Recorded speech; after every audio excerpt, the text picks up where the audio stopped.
上から降りような。というわけで、甘やかせ。いやお前、ここでですか。そうだ、ここで今すぐ甘やかせと言っているのだよ、マサチカ君。わかりました。ほら、こっち来いよ。よし、やめよう。嘘嘘、お兄ちゃんかっこいい。と、じいちゃん来たわ。Okay, this is gonna come as a it's a bad start. Is that a millennial start? Is that a millennial start? Am I getting old? Am I fucking old? Episode 10 of Alya. I call her Alya. I don't care. I don't care. I'm a monster. Alya sometimes hides her feelings. Episode 10, okay? This is gonna come as a shock, a surprise, maybe. Maybe not. I think this is one of the best episodes of Alya sometimes hides her feelings of the season. And I know that's crazy to say. At least I think it's crazy to say because we've gotten so many peak episodes. The foot episode specifically, you know what I'm talking about. But legitimately, everything I want from this show was catered, put on a plate, and it told me to eat, okay? And again, I know that sounds weird, but like, I genuinely think that this was one of the best episodes of the season. And like, we've gotten peak episodes. I just died. I don't think this was the best episode, but I do think like maybe top 3, like maybe the third of the top 3 episodes. Definitely, the feet episode's number 1. My brother. If you know, you know. I think that was number 2. And I think this was the 3rd best episode. And I'm going to go all over the place. But I wonder if the author, well, they had to, but while they were writing Yuki, I wonder if they knew that this character was going to be so good. Like, not only is it so good and so popular, but like, is legitimately, Yuki is like the best character of the show. Like, her switch up is just epic, and I keep choking, and this is worse. I'm leaving it in, I don't give a fuck.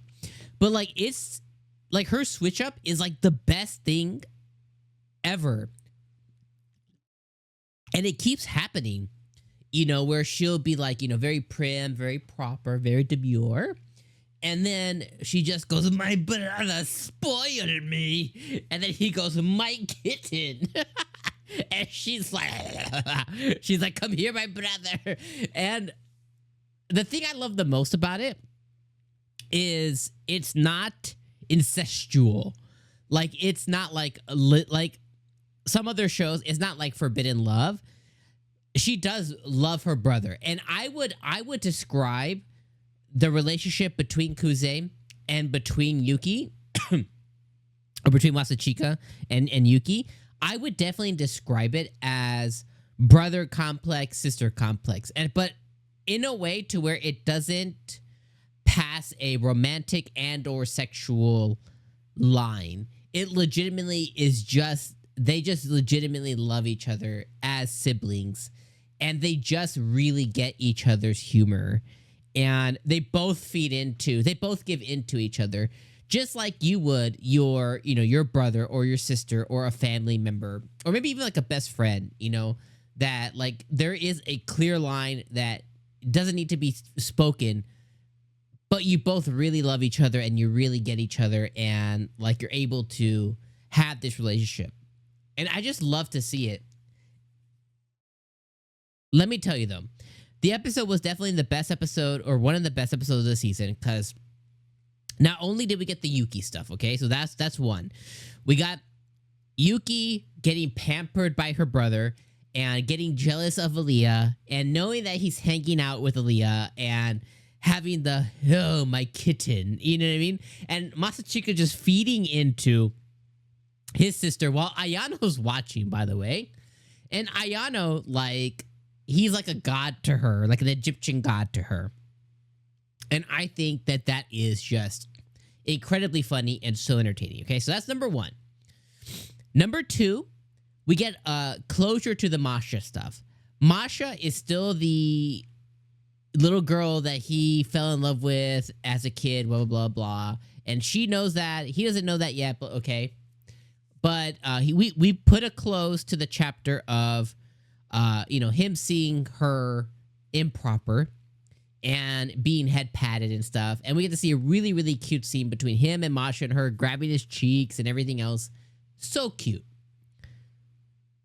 The third thing is we get a cool twist or like another event that causes or uprises a question, at least in me, maybe in you too.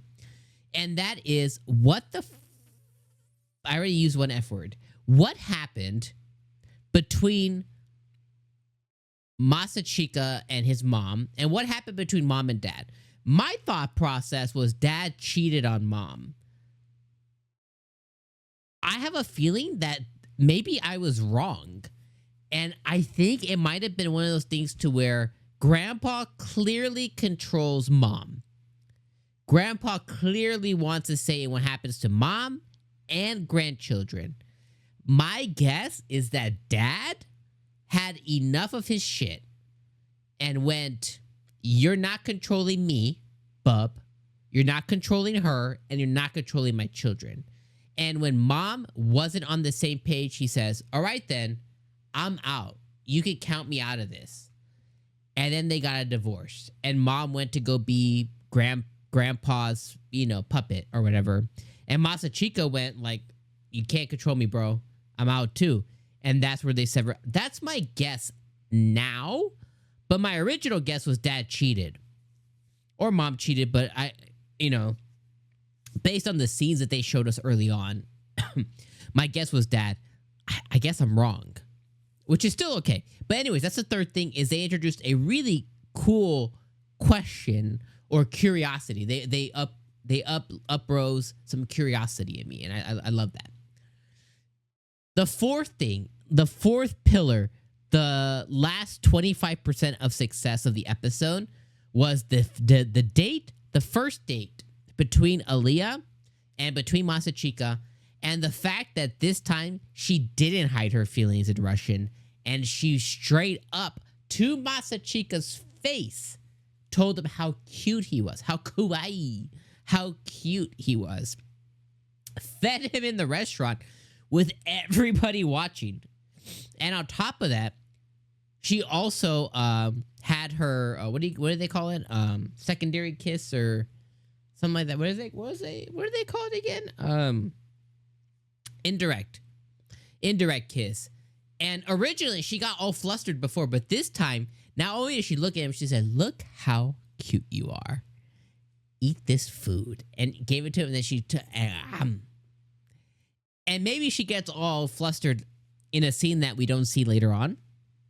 But in that moment, she was in complete... She had Masachika right here.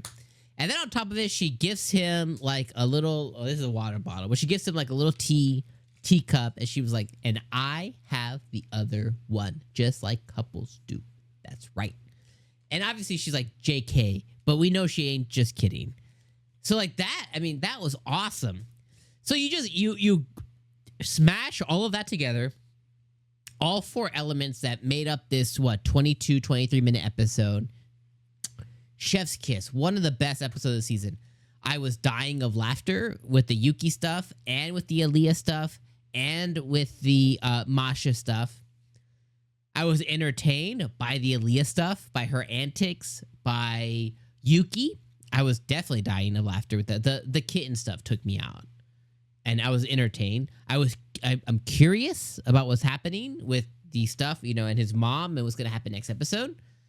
And then I also had closure with the Masha and the, what do they call it? The hypnotism stuff, Fantastic. 10 out of 10 episode.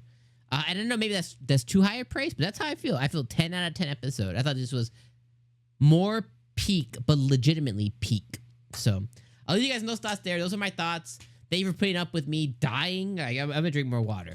Thank you for putting up with me dying as I'm coughing and, over here. And yeah, I can't wait to see what you guys think in the comments.